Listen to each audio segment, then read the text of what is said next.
Yesterday I sat down with Joel and we spoke to Alan Shearer ahead of England going to the World Cup. So thanks to BBC for that. Also, if you want to go and watch that video in full, check it out below over on 5. Now, I tried to talk about some of the stuff more in detail that Alan spoke about. And I shouldn't like Shearer, but I do. I think he's a good bloke. And you can have a proper good football conversation with him. I actually think that you get to have a very real conversation with him on 5 because of the nature of what 5 is versus, maybe some of the level of stuff that he's allowed to say while he's on the BBC. And I like talking to him. He seems sound, despite the fact that, he was going head-to-head with United for titles during his career. But, yeah, I like him. And he was a hell of a footballer and would have done bits if he'd ever signed for Manchester United. But that's by the by. Let's talk about what he actually spoke about in the video, because I've seen people say it got heated. It didn't really get heated. We disagreed on some stuff, and that's allowed. And that's the beauty of what I think we've got on 5 is at no point have any of the legends ever gone, fucking hell you again, to myself or to Joel. And to be honest, it's probably been needed at some point with either of us. Now, we were speaking about Southgate. Now, for me, I got an issue with Southgate at the moment. I think he's getting a lot of credit for stuff that I'm not 100% sure he deserves credit for. I think he's had incredibly easy runs in the knockout stages. I mean, he literally lost to Belgium twice in the last World Cup. He's been extremely fortunate with the runs that he's had. And these are sort of held up because they got technically further than some of the Golden Generation teams got. But the Golden Generation was losing to some big football teams. It was getting knocked out by people that would go on and do bits in those tournaments. Rather than just losing and scraping through against whoever. Alan was right on one hand. If you win it, if you'd have won it scraping through these and won it scraping through these, it's not the case. In the Euros, they beat Germany, which was a great result. But any other test that they've ever had, Gareth's win rate against the top 15 is 25%. He's got the bulk of his win percentage against teams outside of the top 15. Now, to win a international tournament, you're going to have to put in a better performance than that. You've got to be able to go toe-to-toe with France, Brazil, Germany, Spain, your Italy's and Argentina's and all of that lot. And England can't beat those. They've got a 1 in 4 of beating that sort of team. This isn't a team capable of winning a tournament, despite the fact they were in a final. You've seen how many teams get to a final, but when you don't put up a fight in the final, what was the point in being in the final? Alan says he deserves credit, respect, and time. I think he gets the credit. I think he's gonna get the time regardless. Respect, I'm more on the fence with.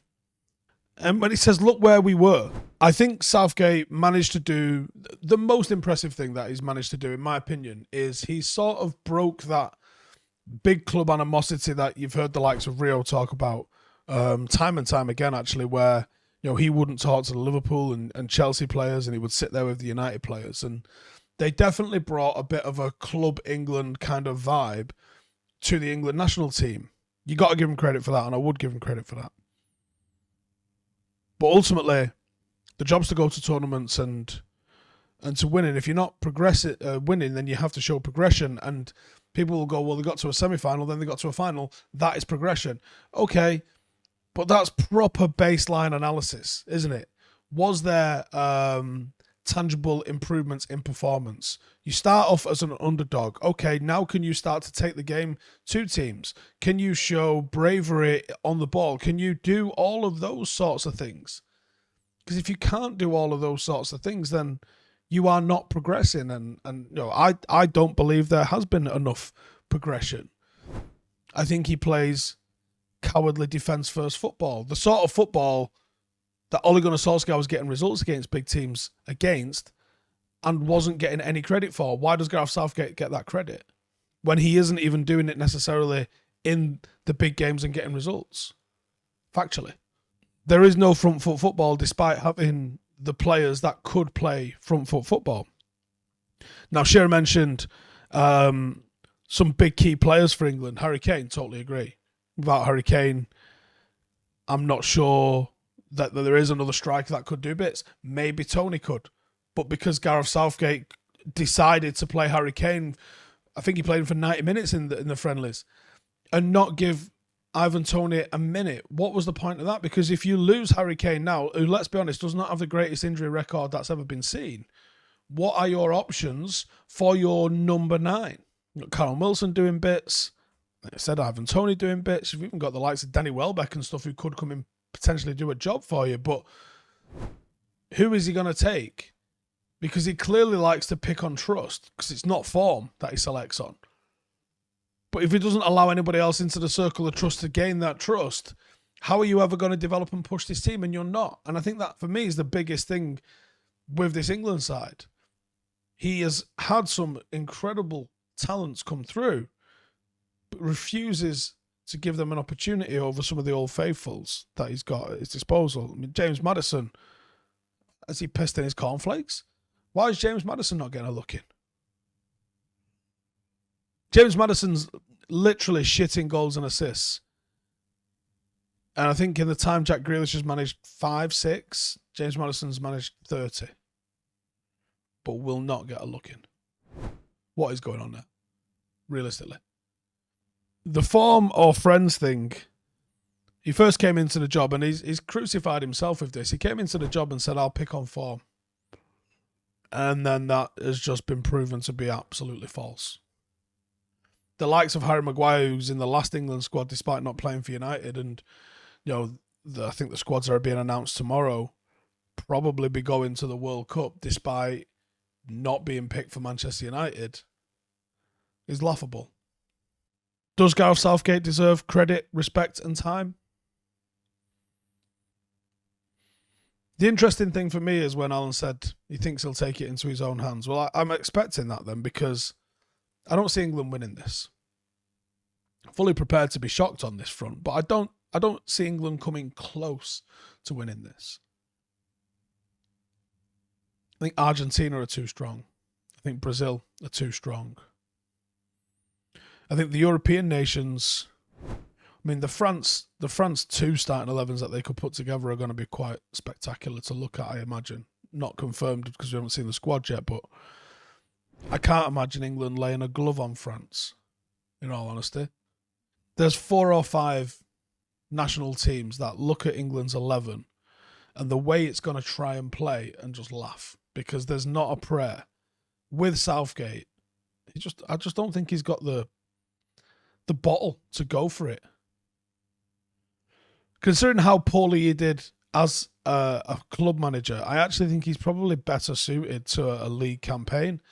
And I know tournaments have been won by teams being ultra pragmatic, but all of the players in the England squad, he isn't selecting players that are playing pragmatic football. So he's not got anyone that's fighting relegation in whatever league they're playing in, who can translate some of that fight to their international form. He's taking players, the key players. Listen, Kane, Bellingham, Rice, those are going to be your key players. Maybe Rice plays pragmatic football at his club. But if he starts taking Foden and Stones and Trippier, because he should, Saka, these aren't players that are playing pragmatic football with their club. And they're flying. These are players that are top of the league, top 4, doing bits in the Champions League. Some people might even be picking up a Champions League or something this year. Certainly some of them are going to win the league this year. Bellingham's smashing it across Europe. And you want to get these players who are putting in performances that I don't know if we've ever had from an England squad, competing against the very best in the world week in, week out in the Premier League. I don't think it's ever been like this. And yet you're going to take them to a tournament and ask them to play on the back foot. I don't think it's acceptable. I think it's an absolute mistreatment of the resources that you've got. And World Cups come around so little, so rarely, that this is a waste of England's technical talent. And just that's my thoughts on that. But thank you to Alan Shearer for talking to us. I always enjoy listening to anyone that was that good as a player. And obviously he's been on the other side of the coin, wasn't successful as a manager, but at least he put his hand up and has been counted in that front. Some people haven't. But yeah, I do like chatting to Alan. I think he keeps it pretty real. And I find that line the most interesting one. I think Gareth will take it into his own hands. Almost felt like they'd had a conversation that. No, he hasn't said that they have or haven't, but it felt like that to me at least anyway. I mean, let me know, what do you think? What's your thoughts? We've got the England squad announcement tomorrow. What's your thoughts on what Alan said, and then obviously what I've said? But just tune in. Make sure to subscribe.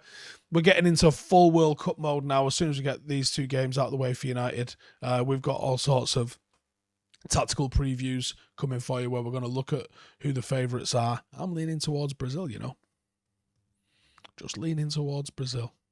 A little bit. But yeah, cheers for tuning in. Catch you guys in the next one. Laters. Hey, thank you for watching the video. If you are new around these parts, then don't forget to subscribe. My channel is proudly supported by my community on Patreon. If you'd like to get a little bit of extra content, a Discord group, meetups, 5-a-side games, weekly podcasts, behind the scenes, and even an occasional bit of transfer news as and when I get it, then for the price of a pint, you can show your appreciation for the content that we make and get some goodies for doing so as well. Check the link in the description or click the button right here. You'll also find all of my socials here too if you want to follow me on any of those platforms. Nice one.